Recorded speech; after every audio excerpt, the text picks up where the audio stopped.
नमस्कार साथियों, कैसे हैं आप सभी। आज का जो हमारा चैप्टर है वो colonialism and the country side है, जो कि क्लास 12th का 10th चैप्टर है हिस्ट्री का। ठीक है, ये जो आपका चैप्टर है ये थर्ड बुक का चैप्टर है, जो आपकी बुक है उसका थर्ड पार्ट जो आपका पढ़ता है उसका चैप्टर है ये। इस चैप्टर में हमें बेसिकली जानना क्या है उस पर पहले बात कर लेते हैं। इस चैप्टर में हमें अंग्रेजों के शासन के बारे में जानना है। ठीक है, अंग्रेजों ने जो भी टैक्स सिस्टम लाए थे वो हमें इसमें जानना है। ठीक है, और इसके अलावा आप सभी को पता है कि वो जो टैक्स सिस्टम था उस टैक्स सिस्टम का लोगों पर क्या प्रभाव पड़ा, जमींदारों पर क्या प्रभाव पड़ा, और उसकी वजह से जो भी दिक्कतें आई, जो भी थोड़ा बहुत विद्रोह हुआ, ठीक है, जो लोगों की जिंदगी पर असर पड़ा, वो हमें सब कुछ इस पूरे चैप्टर में जानना है। तो हमारा मेन फोकस जो रहेगा इस चैप्टर का वो रहेगा आपका टैक्स सिस्टम, और उस टैक्स सिस्टम का जो भारतीय जनता थी उसके ऊपर क्या इम्पैक्ट पड़ता है। हालांकि इस टैक्स सिस्टम का जो लोगों पर असर पड़ा वो ये पड़ा कि कुछ लोग तो बहुत ज़्यादा अमीर हो गए और कुछ लोग बहुत ज़्यादा गरीब हो गए। ठीक है, खैर चलिए इस चैप्टर को स्टार्ट करते हैं। इस चैप्टर को हम 3 अलग अलग हिस्सों में पढ़ेंगे। सबसे पहला जो हमारा हिस्सा होगा वो होगा हमारा Bengal in the early years of company East India Company rule. ठीक है, तो स्टार्टिंग वाले समय को पहले हम जानेंगे कि स्टार्टिंग वाला जो आपका समय था ईस्ट इंडिया कंपनी का, उन्होंने उस टाइम कैसे टैक्स सिस्टम को लाया, लोगों कैसे इंट्रोड्यूस कराया। ठीक है, देखिए सबसे पहले एक आपको एक बेसिक स्टोरी बता दूं मैं कि अंग्रेजों का शासन स्टार्ट कहां से होता है।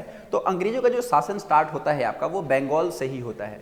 ठीक है, भले ही वो सूरत में आए या फिर जो आपका वेस्टर्न पार्ट है इंडिया का उस तरफ आए, लेकिन उनका जो असली वाला रियल वाला एक तरीके से भारत को गुलाम बनाने का जो स्टार्ट होता है वो बंगाल से होता है। ठीक है, बंगाल में एक लड़ाई हुई थी, आप सभी को पता है, जिसको पलासी का युद्ध कहते हैं। पलासी का युद्ध 1757 में हुआ था। ठीक है, और पलासी के युद्ध में दो तरफ, एक तरफ थे आपके अंग्रेज ब्रिटिशर्स और एक तरफ थे बंगाल के नवाब सिराजुद्दौला और बंगाल के जो ब्रिटिशर्स थे उनके बीच में युद्ध हुआ।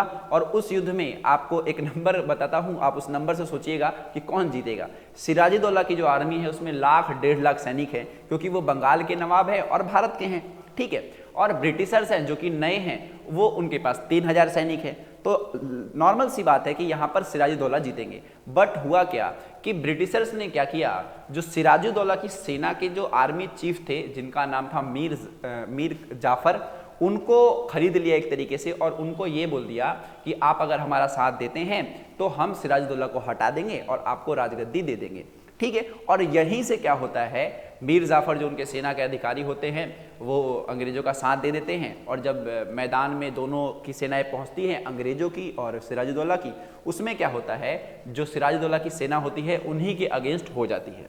अब उन्हीं के अगेंस्ट हो गई, यानी कि यहाँ पर सिराजुद्दौला को पता चल चुका है कि मेरी सेना अब मेरी ही नहीं रही, और यहाँ से सिराजुद्दौला चले गए भाग करके, बच करके। ठीक है, और यहीं से स्टार्ट हुआ 1757 के बाद कि ब्रिटिशर्स का राज स्टार्ट हुआ कहां पर, बंगाल में। अब बंगाल में जब 1757 में ब्रिटिशर्स का राज स्टार्ट हो गया तो पहले धीरे धीरे उन्होंने चीज़ों को समझा और उसके बाद पैसे कमाने के नए नए जरिए निकाले।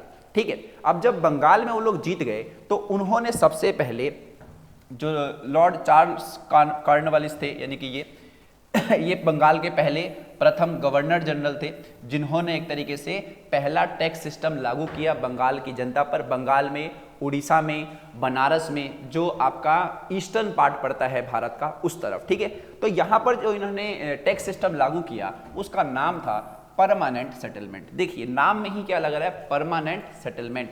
तो यहाँ पर क्या होता था, ये एक ऐसा टैक्स सिस्टम होता था जो लोगों से लिया जाएगा। लोग कौन होंगे, जो भी किसान हैं उनसे लिया जाएगा, और इसमें क्या होगा, एक रकम फिक्स कर दी जाएगी। परमानेंट सेटलमेंट हुआ क्या कि अंग्रेजों ने देखा कि यहाँ पर बहुत सारे किसान हैं। ठीक है, और इन किसानों से ही हमें क्या मिलेगा, टैक्स मिलने वाला है। तो इन किसानों के लिए एक टैक्स को क्या कर दिया गया, इंट्रोड्यूस कराया, जिसका नाम है परमानेंट सेटलमेंट, और इसमें टैक्स की जो रकम थी वो फिक्स कर दी गई।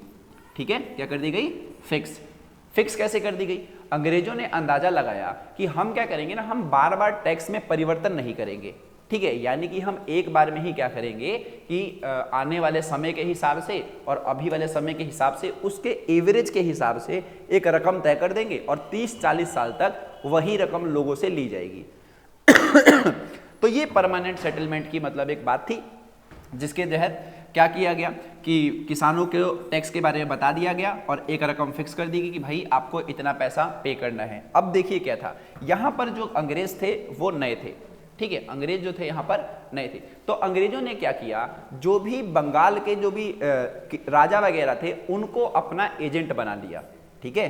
तो जो ईस्ट इंडिया कंपनी है एक तरीके से, यानी कि ब्रिटिशर्स की ही बात हो रही है यहाँ पर, ईस्ट इंडिया कंपनी, ये तो हो गई हेड, यानी कि ये हो गई आपकी गवर्नमेंट, ठीक है। अब इस गवर्नमेंट ने क्या किया, अपने अंडर राजाओं को अपना एजेंट बनाया। तो राजा जो हो गए उनके क्या हो गए, वो एजेंट हो गए, ठीक है। अब ये जो एजेंट हैं इन्हीं को आगे चलकर क्या बोला गया, जमींदार बोला गया, ठीक है। और इन जमींदारों को बोल दिया गया कि आप ही का काम है, आप किसानों के पास जाएंगे और उनसे पैसा लेंगे और हमारे पास उसको जमा कराएंगे, ठीक है। तो ये था परमानेंट सेटलमेंट, जो कि 1793 में बंगाल में और उसके आसपास के इलाकों में मतलब क्या किया गया, लागू किया गया, ठीक है।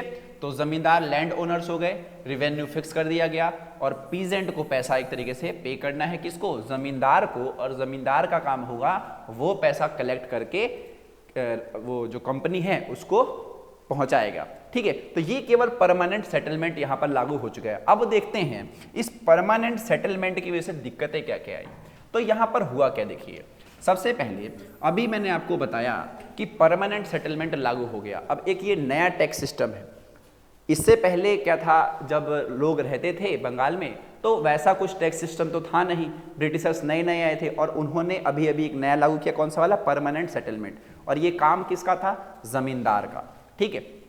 इस मैप के जरिए आप समझ सकते हैं, ये रही कंपनी, ये रहे जमींदार, ये रहे किसान, ठीक है। और इन्हीं का काम है इनको पैसा देना एक तरीके से, और ये क्या करेंगे, इन पैसे को लेकर के कंपनी को दे देंगे।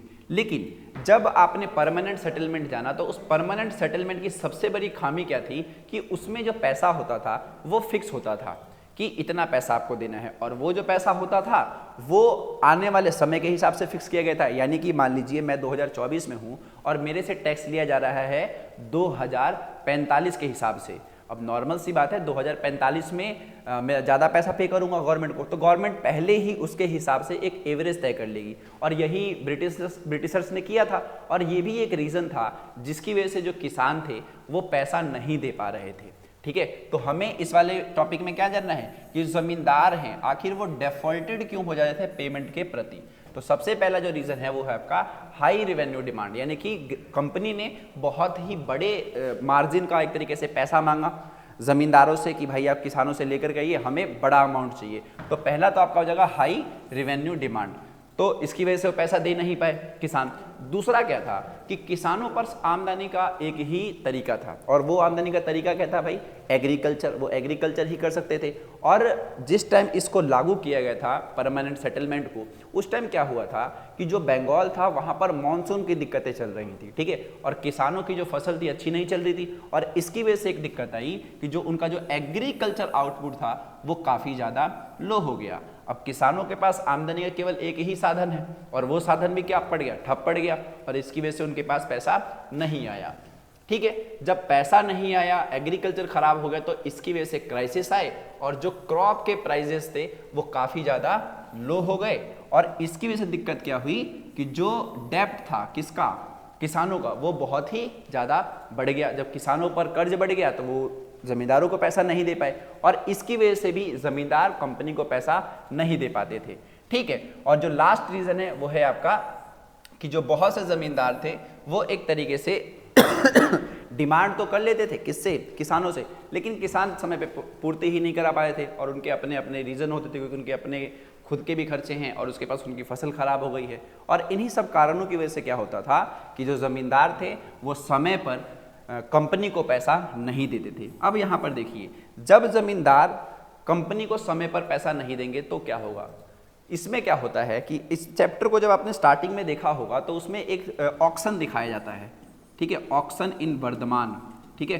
बर्धमान जो पड़ता है आपका वेस्ट बंगाल में ही है। वहाँ पर क्या हुआ कि एक ज़मींदार था, उस ज़मींदार ने समय पर रकम नहीं चुकाई थी कंपनी को, और उसकी वजह से क्या हुआ कि कंपनी ने उसके ऊपर बोला कि आपने पैसा तो चुकाया नहीं, तो अब क्या होगा, आपके सामान की नीलामी होगी, ठीक है, क्योंकि इस कंपनी को तो भाई पैसा चाहिए, चाहे वो कैसे भी ले। जैसे कि आज के समय में भी आपको पता है कि अगर कोई बंदा अगर कंपनी का लोन नहीं चुका पाता है, किसी बंदे के पैसे नहीं दे पाता है, ठीक है, तो उसकी कंपनी की क्या होती है, नीलामी होती है। तो सेम यही तरीका अपनाया था किसने, ब्रिटिशर्स ने। और वो लोग क्या करते थे, उनको कोई मतलब नहीं होता था कि भाई हाई हो चाहे लो एग्रीकल्चर आउटपुट हो, चाहे फिर क्राइसिस ही क्यों ना आ जाए, चाहे कर्ज में ही क्यों ना चले जाए किसान, हमें कोई मतलब नहीं है। हमें मतलब है केवल हमारे पैसे से, और अगर ज़मींदार नहीं देंगे तो भाई आपका जो सामान है वो नीलाम होगा। एक और रीज़न था जिसकी वजह से ज़मींदार पेमेंट समय पे नहीं कर पाते थे, और उसको बोला जाता था सनसेट लॉ। ठीक है, सनसेट लॉ के जरिए क्या था, सनसेट लॉ का कहने का मतलब ये था कि इसको हिंदी में बोलते हैं सूर्यास्त विधि। ठीक है, क्या बोलते हैं, सूर्यास्त विधि। यानी कि जो दिन का जब सूर्यास्त होने वाला होता था शाम के टाइम पे, तो उससे पहले पेमेंट जमा करानी होती थी, और वो एक मतलब फिक्स टाइम होता था। और ये जो है काफ़ी ज़्यादा मुश्किल है कि सनसेट से पहले पैसा जमा कराना है, मतलब एक डेट फिक्स कर दी भाई कि सूर्यास्त से पहले मेरे को पैसा चाहिए आज के दिन, और इस दिन ये लोग भी चूक जाते थे। और इन्हीं कारणों की वजह से इनकी ज़मींदारियाँ नीलाम होने पे आ गई थी। कम से कम ये समझिए आप कि जितने भी किसान थे उन सभी किसानों को कम से कम 75% ज़मींदार, सॉरी किसान नहीं, ज़मींदार जो थे उनकी ज़मींदारियाँ नीलाम हुई थी। यानी कि सभी के सभी जो ज़मींदार थे वो अपनी ज़मींदारियाँ नहीं बचा पाए। और रीज़न क्या है, रीज़न यही है कि जो टैक्स सिस्टम वो लेकर के आए थे, उनमें ये 4 कारणों की वजह से वो समय पर पैसा ब्रिटिशर्स को नहीं दे पाते थे। ठीक है, चलिए, तो अभी मैंने आपको एक चीज़ बताई कि ज़मींदारों को अपनी ज़मींदारी खोनी पड़ेगी, अपनी ज़मीन खोनी पड़ेगी, और रीज़न कौन होंगे, किसान। यानी कि किसानों ने पैसा नहीं दिया, उससे ब्रिटिशर्स को मतलब नहीं है, उनको तो ज़मींदारों से पैसा चाहिए। तो अब ज़मींदार इससे कैसे टैकल करेंगे वो जानते हैं। ठीक है तो हाउ जमींदार kept control on their lands. ठीक है, तो पहले समझ लेते हैं। यहां पर है आपका रॉयट। ठीक है, इसने क्या नहीं दिया, इसने भाई जमींदार को पैसा नहीं दिया। ठीक है, अब जमींदार को पैसा नहीं दिया तो ब्रिटिश जो कंपनी है ECI यानी कि election commission, sorry east India company of Britain, election commission कह रहा हूं मैं, east India company of Britain जो है उसको पैसा चाहिए। जब यहाँ से पैसा गया ही नहीं तो यहाँ पैसा पहुँचेगा नहीं। तो ये लोग क्या करते थे, ज़मींदारों की ज़मीनें हड़प लेते थे। हड़पना कह लीजिए या फिर नीलामी कर लीजिए। अब इस चीज़ से बचने के लिए ज़मींदारों ने बहुत ही बढ़िया तरीके अपना रखे थे। सबसे पहले वो क्या करते थे कि अपनी ही ज़मीन को एक तरीके से अपने ही लोगों को बेच देते थे। ठीक है, मतलब कि जब मान लीजिए ऑक्शन होता था, ठीक है, क्या हुआ, ऑक्शन हुआ, तो ऑक्शन जो होता था वो फेक करा देते थे। यानी कि वो क्या करेंगे, अपने ही लोगों को बोल देंगे कि भाई तुम जाना और वहाँ पर जब बोली लगेगी तो तुम उसको खरीद लेना और बाद में मुकर जाना। ठीक है, इससे क्या होगा, मेरी ज़मीन हमेशा के लिए बची रहेगी और फिर दोबारा ऑक्शन होगा, फिर तुम ऐसा कर देना। तो एक तो ये तरीका था। दूसरा तरीका क्या था कि ब्रिटिशर्स ने एक नियम लाया था कि जो भी फीमेल वगैरह हैं उनकी ज़मीनें नहीं हड़पी जाएंगी। तो बहुत सारे ज़मींदारों ने क्या किया कि अपनी ज़मीनें अपनी महिलाओं के नाम कर दिया, अपनी पत्नियों के नाम कर दिया। इससे एक तरीका बच गया, मतलब एक तरीका था जिससे वो अपने ऑक्शन में चीज़ों को बचा पाते थे। एक तरीका क्या था कि बहुत सारे जो किसान हुआ करते थे ना, वो ज़मींदारों के वफादार हुआ करते थे। ठीक है, अब जमींदार जो हैं किसान जो है सॉरी ज़मींदारों के वफादार हैं। तो जब ज़मींदारों की भूमियाँ बिक जाती थी, ज़मीनें बिक जाती थी, तो किसान क्या करते थे, उनको जिसने खरीदा है उसको ज़मीनों में नहीं घुसने दिया करते थे। तो ये थोड़ा वफादारी के चक्कर में या फिर वफादारी की वजह से उनकी चीज़ें बच जाती थी। इसके अलावा एक तरीका और था कि एक वर्ड है इसके अंदर चैप्टर में जिसको बोला जाता है लठियाल।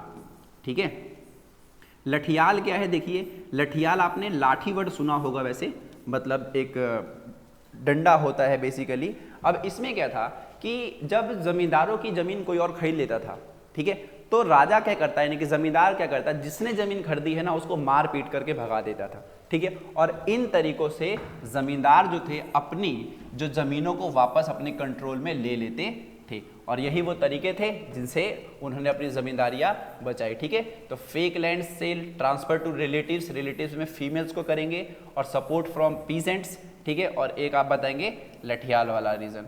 ठीक है, ये क्वेश्चन आप ध्यान रखिएगा, ये क्वेश्चन आपका 4 मार्क्स में जरूर पूछता है कि जो जमींदार थे उन्होंने अपनी जमींदारियां कैसे बचाई। चलिए अगले क्वेश्चन पे चलते हैं, सॉरी अगले टॉपिक पे। अगला टॉपिक है आपका जोतदार। ठीक है, जोतदार देखिए क्या है, जब मैंने बताया आपको कि जमींदार जो हैं अपनी जमींदारियों को बचा लेते थे कैसे न कैसे करके, ठीक है, लेकिन उनके बीच में एक अड़चन आती थी और वो अड़चन लेकर के आते थे जोतदार। जोतदार कौन थे? जोतदार ये समझिए जमींदार तो नहीं थे, ये बहुत ही ज़्यादा धनी किसान थे, समृद्ध किसान थे, ठीक है, और ये बिल्कुल भी जमींदारों को पसंद नहीं करते थे, ठीक है, और इनकी पावर जो हुआ करती थी लोगों के सामने फिर किसानों के सामने काफ़ी ज़्यादा होती थी, क्योंकि ये गांव के भीतर रहते थे, क्योंकि राजा कहाँ रहेगा? राजा गांव के बाहर रहेगा। राजा के अंडर में समझ लीजिए 400 या 500 गांव होते थे जहाँ से उसको टैक्स कलेक्ट करना था, ठीक है। जोतदार इन्हीं गांवों में रहते थे, तो इसकी वजह से क्या था, उनके पास काफ़ी बढ़िया सा सपोर्ट रहता था, ठीक है, और इसकी वजह से जोतदार की जो पावर थी बढ़ गई। और वो जोतदार ये भी थे कि जो भी ज़मींदारियाँ नीलाम होती थी उसमें जो ज़मीनें बिकती थी वो जोतदार खरीद लेते थे, ठीक है। तो आने वाले टाइम में जब टैक्स सिस्टम यहाँ पर आया तो बंगाल में क्या हुआ, जोतदार जो था एक ताकतवर हस्ती के रूप में उभरे, ठीक है। इनके पास बहुत सारा पैसा था, बहुत सारी ज़मीनें थी और ये लोग किसानों की भी सहायता करते थे। इससे क्या होता था, किसान इनके साथ में रहते थे। किसानों की सहायता ये देखिए कैसे करते थे, ये जोतदार जो थे ना, ये क्या कहेंगे किसानों को कि भाई आपको ना टैक्स नहीं देना है, किसको? जमींदार को। यानी कि जोतदार जो है, कौन? जोतदार जो है उसने क्या किया, किसानों को बोल दिया कि भाई आप ना टैक्स मत देना, किसको? जमींदार को टैक्स नहीं देना। तो जोतदार इनको बोलते थे टैक्स मत दो, तो जमींदार वहां पर समय पर नहीं चुका पाएगा ब्रिटिश कंपनी में। अब इसकी वजह से क्या होगा, इसकी जमीनें बिकेंगी और ये जमीनें कौन खरीदेगा? ये खरीदेगा, क्योंकि ये पावरफुल है। जो पावरफुल होते थे वो तो खरीद लेते थे, वो तो जोतदार। तो इसी बीच में जो ये नीलामियां हुई उसी में एक वर्ग उभरा जिसको क्या बोला गया? जोतदार बोला गया, ठीक है। और ये बहुत सारे काम करते थे, एक तरीके से व्यापारी भी थे, लोन भी देते थे लोगों को। तो टैक्स सिस्टम की वजह से, जमींदारियां नीलाम होने की वजह से बंगाल में एक नया वर्ग उत्पन्न होता है जिसका नाम होता है जोतदार, ठीक है। चलिए अगला टॉपिक है आपका फिफ्थ रिपोर्ट। देखिए फिफ्थ रिपोर्ट आपका क्या है? फिफ्थ रिपोर्ट आपका देखिए क्या है कि जो ब्रिटिश पार्लियामेंट थी, ब्रिटिश गवर्नमेंट थी, उन्होंने अपने पार्लियामेंट में एक रिपोर्ट मंगाई, क्योंकि 1757 में ब्रिटिशर्स ने राज स्टार्ट कर दिया था। तो 1757 के बाद 1800 तक आते आते क्या हुआ, कंपनी ने पूछा, ब्रिटिश गवर्नमेंट ने ईस्ट इंडिया कंपनी से पूछा कि भाई हमें आप एक रिपोर्ट भेजो, जिसका नाम फिफ्थ रिपोर्ट पड़ा। और इस रिपोर्ट में क्या था, वो इन्वेस्टिगेट करते थे एक तरीके से कि जो भी एडमिनिस्ट्रेशन चल रहा है, एक तरीके से जो भी प्रॉब्लम्स वगैरह चल रही हैं, किसानों को क्या दिक्कतें आ रही हैं, हमें वो सब कुछ जानना है। कौन जानेगा? ब्रिटिश गवर्नमेंट जानेगी एक तरीके से। तो वो पार्लियामेंट में एक रिपोर्ट पेश हुई थी ईस्ट इंडिया कंपनी की तरफ से, जो भारत में राज कर रही थी। इसके अलावा क्या था कि फिफ्थ रिपोर्ट को इसलिए भी मतलब मांगा गया कि वहाँ पर जो ब्रिटेन था, ब्रिटेन में बहुत सारे व्यापारी ऐसा वर्ग था, फिर कुछ समृद्ध वर्ग ऐसा भी था, वो ये कह रहा था कि भाई इंडिया से जो भी आप पैसा कमा रहे हो उसका फायदा केवल और केवल किसको जा रहा है? EIC को जा रहा है, ईस्ट इंडिया कंपनी को जा रहा है। तो वो लोग इसके अगेंस्ट में थे, मतलब वो चाहते थे कि इसका प्रॉफिट हमें भी मिले, हमें भी व्यापार करने का मौका मिले। तो उनकी वजह से भी क्या हुआ कि उनके ऊपर दबाव बनाने के लिए फिफ्थ रिपोर्ट की मांग करी जाती है, ठीक है। इसमें बहुत सारी चीज़ें पता चलती हैं फिफ्थ रिपोर्ट में, जो भी करप्शन चल रहा है एक तरीके से, मान लीजिए जो भी लैंड रिफॉर्म्स आए थे उस टाइम, तो इन सब चीज़ों के बारे में जानने को मिलता है हमें किसमें? इस फिफ्थ रिपोर्ट में। तो ये था आपका बंगाल के भीतर जो भी टैक्स सिस्टम लागू किया गया, ठीक है, उसके क्या परिणाम आए और कौन सा एक नया वर्ग आया और जमींदार क्यों समय पर पैसा नहीं दे पाते थे, ठीक है। और एक लास्ट आपका फिफ्थ रिपोर्ट, ठीक है। चलिए अब आपका दूसरा स्टार्ट होगा आपका, क्योंकि हमने इस चैप्टर को 3 हिस्सों में बांटा है। तो दूसरा हमें क्या पढ़ना है, अभी हमने जाना है वेटलैंड्स के बारे में, ठीक है। वेटलैंड्स का मतलब ऐसी भूमि जो काफ़ी मतलब समझिए कि पानी के मामले में सही थी। अब हमारा ध्यान जाएगा कहाँ पर? जो ड्रायर जोन है, बंगाल का ड्रायर जोन। बंगाल का जो ड्रायर जोन वो था आपका राजमहल की पहाड़ियाँ, ठीक है, राजमहल की जो पहाड़ियाँ थी वहाँ पर, ठीक है। तो इसमें हमने अभी जो जाना था वो वेटलैंड्स के बारे में जाना था कि वेटलैंड्स में उन्होंने टैक्स सिस्टम को लागू किया, वहाँ पर किसानों की स्थिति क्या थी। अब हम जानना है ड्रायर जोन्स के बारे में। चलिए इस ड्रायर जोन में सबसे पहले हम जानेंगे पहाड़िया लोगों के बारे में। देखिए पहाड़िया लोग, ये एक चित्र है जो कि राजमहल की पहाड़ियाँ हैं ये, ठीक है, आपको दिख रहा होगा इसमें, ठीक है।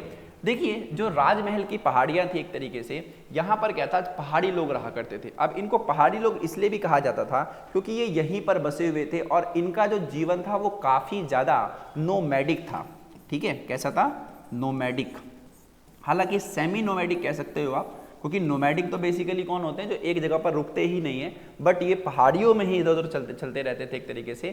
ठीक है, तो इसीलिए इनको सेमी नोमैडिक कह सकते हो आप। ठीक है, अब ये पहाड़ी जो लोग थे ना, इनका जीवन काफ़ी ज़्यादा सादा था। ठीक है, ये करते क्या था, ये शिफ्टिंग एग्रीकल्चर करते हैं। शिफ्टिंग एग्रीकल्चर का मतलब समझना है आपको, जिसको आपने स्लैश एंड बर्न फार्मिंग हम कहते हैं। स्लैश एंड बर्न फार्मिंग में क्या होता है कि इसमें आप क्या करते हो, आपके पास एक ज़मीन का टुकड़ा होता है, उसी को आप साफ़ करते हो और उसी की जो आपने साफ़ किया उसी कचड़े को आपने जला दिया और उसकी राख से क्या हुआ, आपने उसको खाद के रूप में इस्तेमाल किया और फिर वहाँ पर आपने खेती करी। ठीक है, तो ये स्लैश एंड बर्न फार्मिंग होती है। इसके अलावा ये लोग बहुत तरीके की फसलें उगाते थे, खुद ही जंगलों को साफ करते थे, लेकिन ये जंगलों से बहुत प्रेम करते थे।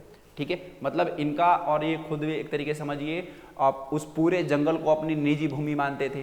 पहाड़ी लोग एक तरीके से शिकार करते थे और झूम खेती किया करते थे, महुआ के फूल इकट्ठा करते थे और जो काठ कोयला होता है उसका व्यापार करते थे। मतलब बड़े स्तर पर नहीं, बहुत छोटे स्तर पर, और इस तरीके से इनका जीवन चलता था। बहुत जगह पर क्या था कि जो पहाड़िया लोग हुआ करते थे ना, कभी कभी ऐसा हो जाता था कि जब इनको अकाल पड़ गया मान लीजिए इनके यहाँ पर, और कोई फसल वगैरह इनकी अगर नहीं होगी, तो ये लोग क्या करते थे, जो नॉर्मल लोगों के जगह घर हुआ करते ना, किसानों वगैरह के, ये वहाँ पर हमला कर देते थे और वहाँ से चीज़ें वगैरह लूट लेते थे। तो इस तरीके से इनका जीवन चलता था पहाड़िया लोगों का। पहाड़िया लोगों के पास एक और ये था कि ये लोग एक टैक्स लेते थे जिसको बोला जाता है पथ कर। ठीक है, पथ कर, पथ का मतलब पाथ समझ लीजिए आप। ठीक है, पाथ टैक्स लिख दे रहा हूँ मैं। देखिए पहाड़िया लोग कहाँ रहते थे, जंगलों में, पहाड़ियों में रहते थे। तो यहाँ से जाने वाले जो रास्ते हुआ करते थे ना, इसका इस्तेमाल करने के लिए पहाड़िया लोग क्या करते थे, नॉर्मल लोगों से पैसा लिया करते थे। ठीक है, कि भाई हमारे पास साधन तो है नहीं कोई कमाने का, तो हम इस तरीके से साधन लेंगे, और इस पथकर के बदले वो लोग बोलते थे कि ठीक है, आप जब यहाँ से जाएंगे तो आपके साथ लूटपाट नहीं मचाई जाएगी। ठीक है, पहाड़िया लोगों में मुखिया भी हुआ करते थे जो उन पहाड़िया लोगों को संभालते एक तरीके से थे। ठीक है, पहाड़िया लोग जो घास की झोपड़ी होती है इमली के पेड़ों की, उसमें रहा करते थे और वहीं पर अपना एकदम बढ़िया सा, एकदम मतलब समझिए सादा जीवन जिसको हम कह सकते हैं, एकदम जंगली जीवन भी आप कह सकते हैं, वैसा जीवन बिताते थे, जो काफ़ी पहले के लोग जैसा बिताते थे ना, वैसा वाला इनका जीवन था। तो ये थे पहाड़िया लोग जो कहाँ रहते थे, राजमहल में। ठीक है, इसका जिक्र क्यों हुआ है मैं आपको बताऊंगा अभी, पहले इनके बारे में जान लेते हैं। दूसरे जो लोग हैं वो हैं आपके संथाल लोग। ठीक है, जो संथाल लोग हैं वो आपके हैं एक तरीके से इंडिजिनस पीपल हैं आपके। इंडिजिनस पीपल किसको कहते हैं, इंडिजिनस पीपल मूल निवासियों को कहा जाता है। ठीक है, मूल निवासी वे सभी होते हैं, मतलब वो लोग होते हैं जो एक ही स्थान पर बहुत काफ़ी लंबे समय से रह रहे होते हों और वो वहीं के हों बेसिकली। ठीक है, तो भारत में बोला जाता है जो द्रविड़ हैं वो हमारे मूल निवासी हैं। ठीक है, तो वैसे ही जो बंगाल के मूल निवासी थे वो थे संथाल। तो एक तरफ तो हमने भी पहाड़ियों को जाना और एक है संथाल। संथाल जो हैं वो पहाड़िया लोगों की तुलना में थोड़े से सभ्य थे, क्योंकि पहाड़िया लोग थोड़े से क्रूर थे, असभ्य थे। ठीक है, शिकार करते थे। वहीं अगर आप देखेंगे संथालों के बारे में तो संथाल ऐसे नहीं थे। ठीक है, अब देखिए जो पहाड़िया लोग थे ना वो कुदाल से मिट्टी को खरोचा करते थे, मतलब मिट्टी को जोतना जो होता है वो कुदाल से इस्तेमाल करते थे एक तरीके से। और वही अगर आप इनकी बात करें संथाल लोगों की, तो ये लोग हल का इस्तेमाल करते थे। ठीक है, और जो ये संथाल लोग हैं वो एक ही जगह पर रहना पसंद करते थे, यानी कि एक सभ्य जो समाज होता है उसमें। अब इन दोनों बातों का जिक्र क्यों आया, देखिए जो राजमहल की पहाड़ियां हैं ना, यहाँ पर बुकानन आया था। ठीक है, जब बुकानन आया था तो उसने देखा कि जो पहाड़ी वाला इलाका है, जंगल वाला जो इलाका है ना, वो हमें ले लेना चाहिए। और यहाँ पर क्या होगा कि अगर हम इस जंगल को साफ कर दें, ठीक है, पहाड़िया लोगों को सही तकनीक सिखा दें, सभ्य तरीके से रहना सिखा दें, ठीक है, तो क्या होगा कि कल को जब ये खेती करेंगे तो हमें और पैसा मिलेगा, हमें टैक्स मिलेगा। तो इसलिए उन्होंने क्या सोचा कि हम क्या करते हैं, इन पहाड़िया लोगों के पास जाते हैं और इनको ठीक करते हैं। लेकिन होता क्या है, जब ब्रिटिशर्स पहाड़िया लोगों के पास जाते हैं तो पहाड़िया लोग उनको अच्छा नहीं समझते हैं, उनको लगता है ये आउटसाइडर्स हैं जो हमारी संस्कृति खराब कर देंगे, हमें गुलाम बना लेंगे ऐसा करके, तो वो उनकी बात नहीं मानते हैं। ठीक है, और ये समझिए बात बहुत ज़्यादा आगे तक बढ़ जाती है, लेकिन ब्रिटिशर्स फिर भी कुछ नहीं कर पाते। ब्रिटिशर्स ने तो इतना कुछ किया कि ब्रिटिशर्स ने बोला कि जो पहाड़िया लोग के जो मुखिया हुआ करते थे ना, उनको तक पैसा दिया कि भाई आप ये पैसा लो, ठीक है, और आप अपने लोगों का जो चाल चलन है उसको ठीक करो। लेकिन बहुत सारे मुखियाओं ने पैसा लेने से मना कर दिया, ठीक है। जिन लोगों ने पैसा लिया उनको अपनी जो मुखिया का जो पद है उसे हाथ धोना पड़ गया। तो पहाड़ी लोगों ने आउटसाइडर्स को पूरे तरीके से इनकार कर दिया था, ठीक है, कि भाई हम बिल्कुल भी नहीं चाहते हैं आपके साथ रहना और ना ही आपके साथ जुड़ना चाहते हैं, ठीक है। तो ये हुआ।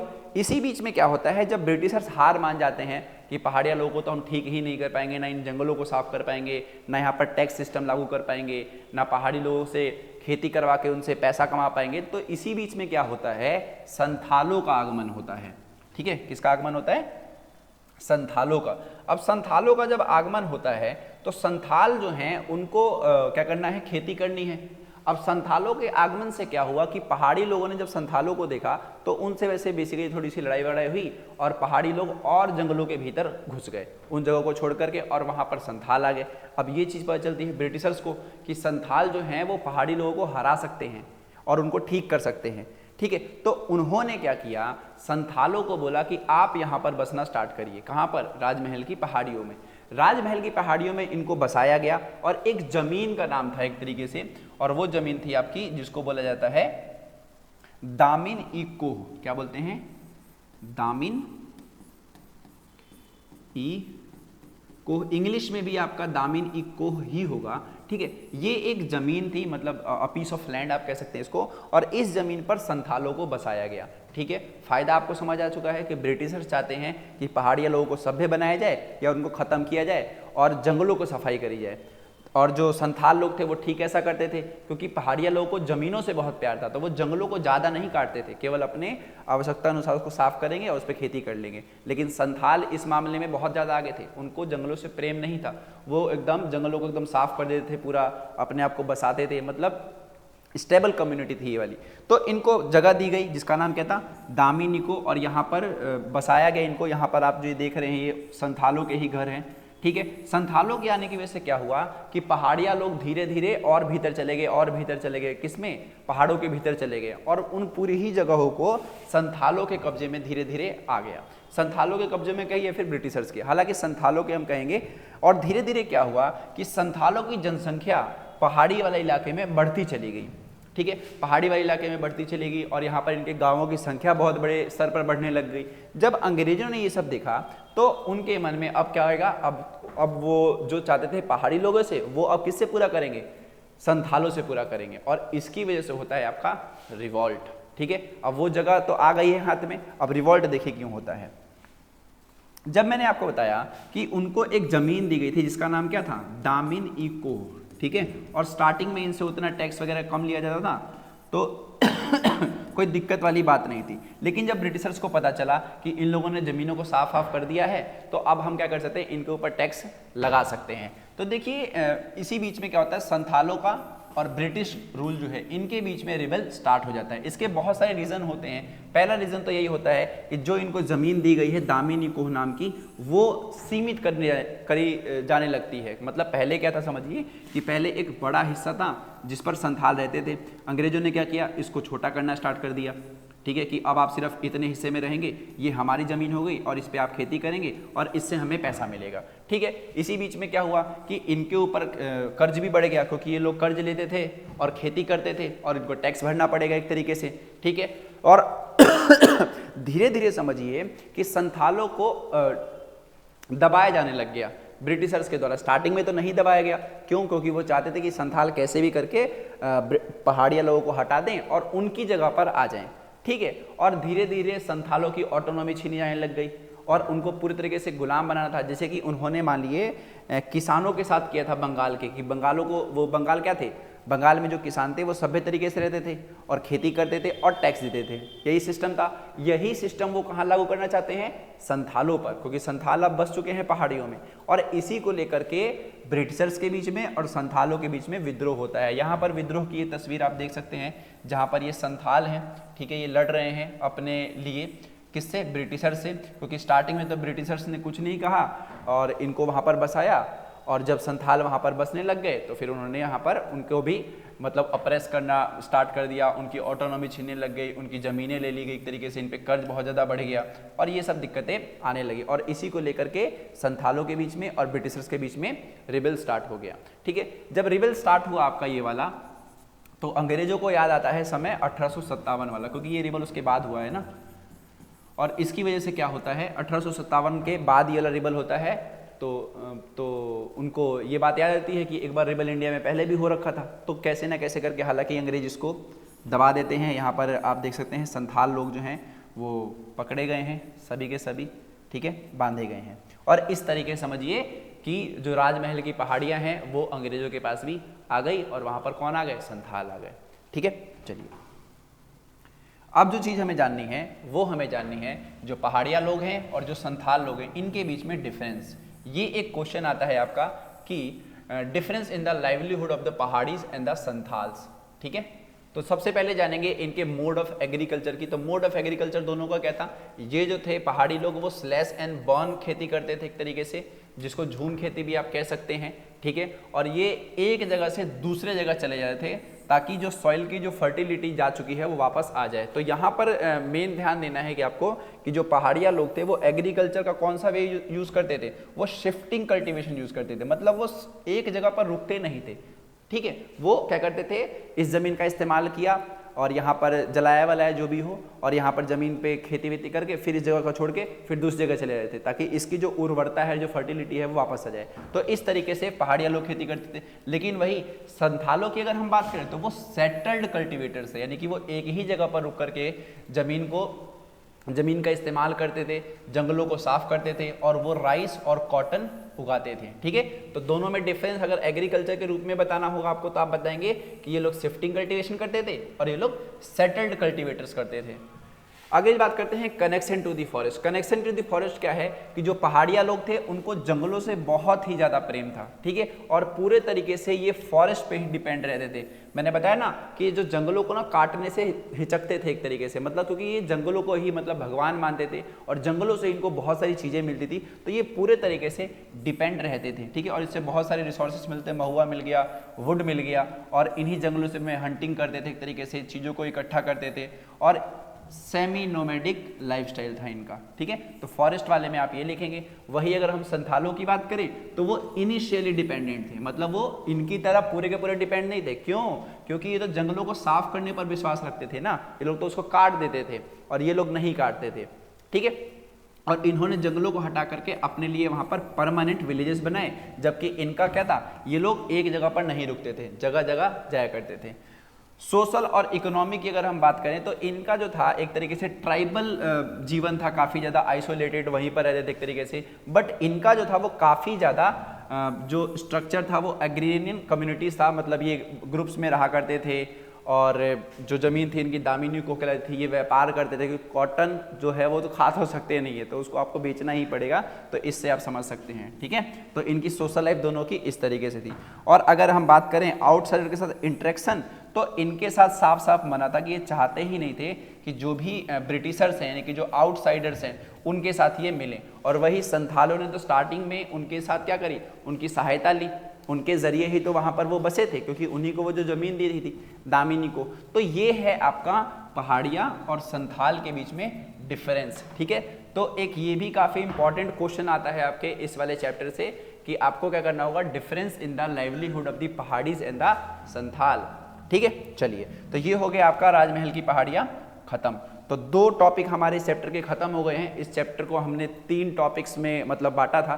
तीसरा टॉपिक देखते हैं। तीसरा टॉपिक है आपका country side in the Bombay Deccan. ठीक है, तो पहले जो आपका हम थे कहाँ पर, हम थे वेस्टर्न इंडिया में, सॉरी हम थे ईस्टर्न इंडिया में। ठीक है, ईस्टर्न इंडिया में थे। अब हमारा पूरा पूरा ध्यान कहाँ जा रहा है, बॉम्बे डेक्कन पर। बॉम्बे डेक्कन जो आपका पड़ता है वो वेस्टर्न पार्ट है भारत का। ठीक है, अब वेस्टर्न पार्ट में देखते हैं कि उन्होंने कैसे टैक्स सिस्टम को लाया, वहाँ पर कौन कौन सी घटनाएं घटी, वहाँ पर जो टैक्स सिस्टम लाया गया उसके अंदर क्या क्या था। ठीक है, चलिए जो आपका बॉम्बे डेक्कन आप देखते हैं इसमें महाराष्ट्र आप सुनते होंगे, महाराष्ट्र हो गया, साउथ के जो स्टेट वगैरह हो गए ना, ये वाला हिस्सा आपका आता है। ठीक है, मतलब भारत का वेस्टर्न पार्ट एक तरीके से। इस वेस्टर्न पार्ट में अब जो ब्रिटिशर्स हैं वो यहाँ पर टैक्स सिस्टम को लाएंगे और ये आया था आपका 1820 के आसपास में, ठीक है। 1820 के आसपास में एक सिस्टम लाया गया जिसको बोला जाता है रैयतवाड़ी सिस्टम, ठीक है, रैयतवाड़ी सिस्टम। यहाँ पर आप रैयत से ही समझ सकते हैं कि यहाँ पर पूरा का पूरा जो कनेक्शन है वो किसानों से है, और इस पिक्चर के माध्यम से ही आप समझ जाएंगे कि यहाँ पर फार्मर है और सीधा टैक्स वो किसको दे रहा है, वो ब्रिटिशर्स को टैक्स दे रहा है, ठीक है। अभी जो परमानेंट सेटलमेंट आपने पढ़ा था उसमें आपने क्या पढ़ा कि वहाँ पर किसान जो थे जमींदार को टैक्स देते थे और जमींदार फिर ब्रिटिशर्स को टैक्स देते थे। लेकिन बॉम्बे डेक्कन वाला जो आपका इलाका है, वेस्ट इंडिया वाला इलाका, यहाँ पर जो टैक्स सिस्टम लागू किया गया रैयतवाड़ी सिस्टम एक तरीके से किए थे। खैर, तो रैयतवाड़ी सिस्टम को जान लेते हैं। तो रैयतवाड़ी सिस्टम जो आपका है ये साउदर्न और द वेस्टर्न इंडिया यहाँ पर लागू किया गया, और यहाँ पर जमीनों के मालिक कौन थे, एक तरीके से मान लीजिए पीजेंट हैं, तो इन्हीं से सीधा टैक्स लिया जाएगा। और इसके अंदर कोई इंटरमीडिएटर नहीं था एक तरीके से, जैसे कि उसमें था ना आपके परमानेंट सेटलमेंट में, यहाँ पर ऐसा नहीं था। यहाँ पर सीधा किसान है, किसान सीधा टैक्स किसको देंगे, ब्रिटिशर्स को देंगे। अब यहाँ का जो टैक्स लाया गया, जैसे कि परमानेंट सेटलमेंट में मैंने आपको क्या बताया था, परमानेंट सेटलमेंट में बताया कि उन्होंने ना चीज़ें फिक्स कर दी थी कि आने वाले टाइम में इतने रेट होंगे, अभी का रेट इतना है, इतना आप दे दो, ये एवरेज है। इसकी वजह से ब्रिटिशर्स को घाटा हुआ था, क्योंकि कुछ समय बाद क्या हुआ, जमींदारों की जब जमींदारी नीलाम हो रही थी, कुछ समय बाद जब स्थितियाँ ठीक हुई थी ना, तो फसलों के रेट काफ़ी हाई गए थे, ठीक है, और इससे किसानों को बहुत फायदा हुआ। तो किसानों को फायदा क्यों हुआ, क्योंकि उनका टैक्स तो पिछले टाइम के हिसाब से लिया जा रहा है ना, और वहां पर टैक्स वो बढ़ा नहीं सकते क्योंकि परमानेंट कर रखा है आपने। तो इस चीज को सोचते हुए वहां पर इन्होंने क्या किया, दूसरा सिस्टम लाया जिसको रैयतवाड़ी कहते हैं। और यहाँ पर जो लाए थे इसमें काफी ज्यादा जो अमाउंट था ना वो हाई था, ठीक है, जो टैक्स था वो हाई था, क्योंकि इन्हें वहाँ से अंदाज़ा लग गया था कि आने वाले टाइम में भी यहाँ पे भी बढ़ेगा। तो ये वाली गलती नहीं करते कि पैसा फिक्स कर देंगे। यहाँ पर क्या करेंगे, हर 10 साल पे, 20 साल पे या 30 साल पे दोबारा से इंस्पेक्शन होगा, और जो भी रेट होंगे उसके हिसाब से नया सिस्टम लागू, मतलब नया टैक्स रिजाइम लागू किया जाएगा, ठीक है। परमानेंट में तो क्या था, एक ही बार फिक्स कर दिया, वो लिया जा रहा है न जाने कब तक। लेकिन इस वाले में क्या था, रैयतवाड़ी में, कि टाइम टू टाइम चेंज किया जाएगा, और यही था आपका रैयतवाड़ी सिस्टम। अब जानते हैं कि रैयतवाड़ी सिस्टम की वजह से क्या क्या प्रभाव पड़े। देखिए, जब रैयतवाड़ी सिस्टम को लागू किया गया तो सबसे पहला घाटा क्या हुआ, जब ये स्टार्टिंग की बात है, 1820 वाली जो बात है ना आपकी, तो उस टाइम क्या हुआ कि जो किसान थे वो पैसा नहीं दे पाए, क्योंकि मैंने क्या बताया आपको कि इसका जो पैसा था वो काफ़ी ज़्यादा हाई था, क्योंकि अंग्रेजों को जो लॉस बंगाल की तरफ हुआ, ईस्टर्न इंडिया की तरफ हुआ, वो लॉस वो फिर से नहीं चाहे थे, तो उन्होंने काफ़ी ज़्यादा हाई रखा था, और किसान काफ़ी ज़्यादा कर्जे में चले गए थे, क्योंकि उनके पास इतना पैसा था नहीं, बहुत सारी ज़मीनें मतलब वो उनको बेचनी पड़ रही थी। और जब किसानों को पता चलता है यहाँ पर टैक्स सिस्टम लागू हो गया है, ठीक है, तो वो लोग क्या करते, उन जगहों को छोड़ देते और कहीं और चले जाते। तो काफ़ी ज़्यादा मतलब बुरी हालत हो गई थी किसानों की रैयतवाड़ी सिस्टम की वजह से। लेकिन एक समय आता है, और वो समय आता है अमेरिकन सिविल वॉर का, ठीक है। अमेरिकन सिविल वॉर यानी कि अमेरिका में क्या होता है, जब गृह युद्ध की स्थिति आती है तो उसकी वजह से इंडिया के लिए थोड़ा सा अच्छा हो जाता है। अब होता कैसे है, देखिए, पहले इसको समझिए आप। इसमें क्या था कि पहले जो रेट थे वो यहाँ पर हैं, ठीक है, और ये जो टाइम है आपका, ये अमेरिकी गृह युद्ध का है, ठीक है। इस अमेरिकी गृह युद्ध में क्या हुआ कि जो कॉटन की जो डिमांड थी ना वो काफ़ी ज़्यादा हाई हो गई, और इसका पैसा भी मरेगा। लेकिन ये जो डिमांड है आपकी वो कुछ ही सालों की थी, यानी कि 1860 से बात करें, 61 से बात करें तो ये गया है आपका 67 तक, ठीक है। ये एग्जैक्ट नंबर नहीं है, बस ये समझाने के लिए मैं आपको बता रहा हूँ। हालांकि ये एग्जैक्ट है कि अमेरिकन सिविल वॉर के टाइम पर कॉटन में बूम देखा गया था और बहुत सारा पैसा आया। तो अमेरिकन सिविल वॉर से क्या हुआ कि जब अमेरिका में सिविल वॉर स्टार्ट हुआ तो अमेरिका को भी कौन रूल करता था, यानी कि अमेरिका किसकी कॉलोनी थी, तो वो भी ब्रिटिशर्स की थी। तो अमेरिका से जो भी कॉटन आता था, जो भी कपास आता था, वो ब्रिटेन वो ले नहीं पाया, क्योंकि वहाँ पर सिविल वॉर चल रही है और कॉटन की डिमांड जारी थी। तो उस कॉटन की डिमांड को पूरा करने के लिए जो ब्रिटिशर्स थे उन्होंने इंडिया पर ध्यान लगाया।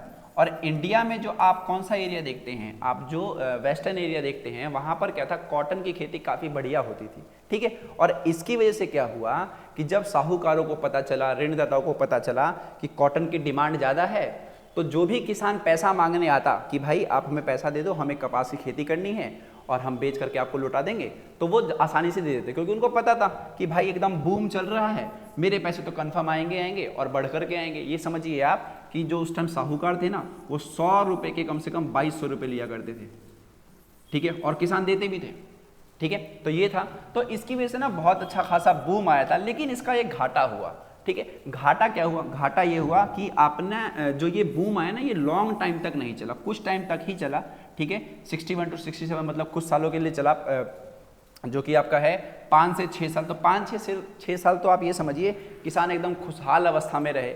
लेकिन धीरे धीरे क्या हुआ, जब कॉटन का मतलब डिमांड कम होने लगी ना, जब वहाँ पर स्थिति ठीक हो गई, तो इसकी वजह से क्या हुआ, जो किसान थे वापस कहाँ चले गए, वो डेप्ट में चले गए। डेप्ट नहीं, सॉरी, ये डेट होता है, ठीक है, इसको डेट पढ़ते हैं, बहुत लोग इसको ना डेप्ट पढ़ते हैं, तो आप लोग इसका ध्यान रखिए, इसको क्या पढ़ेंगे आप, डेट, ओके। ये जनरल नॉलेज का क्वेश्चन हो जाएगा आपके लिए।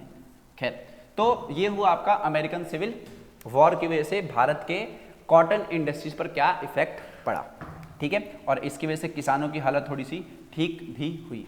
अब देखिए, रैयतवाड़ी सिस्टम लागू किया, किसान कर्जे में गए, ठीक है, कॉटन बूम आया, उसकी वजह से थोड़े ठीक हुए, लेकिन कॉटन बूम जैसे ही खत्म हुआ, किसानों की हालत और ज़्यादा खराब हो गई, ठीक है। जब किसानों की हालत और ज़्यादा खराब होगी, क्योंकि यहाँ पर अब कॉटन बूम रहा नहीं, तो जो साहूकार थे जिन्होंने वो पैसा दिया था, वो पैसा मांगना लोगों ने स्टार्ट किया। अब पैसा मांगना जब स्टार्ट किया, तो वो उसकी वजह से जो किसान थे पैसा दे नहीं पाए, क्योंकि उनके पास पैसा था नहीं, तो उनकी ज़मीनें छीन ली गई, उनके घर छीन लिए गए। बहुत जगहों पर ऐसा भी देखा गया कि जो साहूकार थे वो लोग पैसा तो ले लेते थे, लेकिन जो पेज होता है, मतलब जो लोन का एग्रीमेंट वगैरह जो होता है ना, उसके ऊपर वो लोग चढ़ाते नहीं थे और दोबारा पैसे की डिमांड करते थे। और मैंने अभी बताया आपको कि वो 100 रुपये के लिए कम से कम 2200 रुपये लिया करते थे। और इसकी वजह से क्या हुआ, किसानों के मन में काफ़ी ज़्यादा बदले की भावना स्टार्ट हो गई, ठीक है, और उन्होंने एकदम कत्लेआम मचा दिया। जो भी साहूकार थे, जो ऋणदाता थे, उनके घरों को जलाया गया, जो बही खाते थे उनको जलाए गए, बहुत सारे लोगों को मार दिया गया किसानों के द्वारा, ठीक है।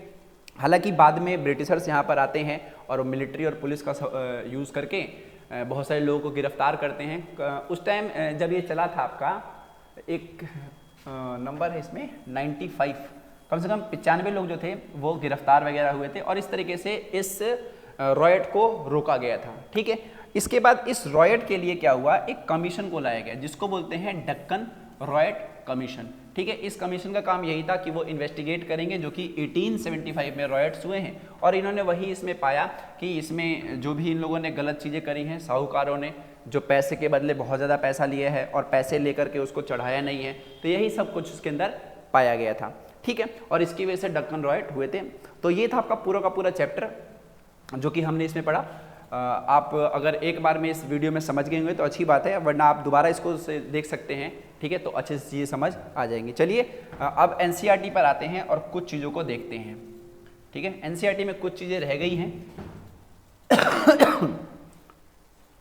सबसे पहला जो हमें जानना है, वो जानना है हमें बुकानन कौन था। मैंने आपको बताया था ना कि जो राजमहल की पहाड़ियाँ थी वहाँ पर बुकानन आया था। तो बुकानन देखिए क्या था, बुकानन स्टार्टिंग में तो वैसे एक चिकित्सक था, ठीक है, और ये बंगाल में आया था, और इसने 1794 से लेकर के 1850 तक बंगाल के चिकित्सा सेवा में काम किया था। और जो लॉर्ड वेलेस्ली थे ना, उनका ये पर्सनल डॉक्टर था। कौन? बुकानन, जिसको फ्रांसिस बुकानन कहते हैं। बाद में बुकानन का नाम चेंज हुआ क्योंकि इसकी मदर का जो सरनेम था वो इसको अपनाना पड़ा था उनकी डेथ के बाद।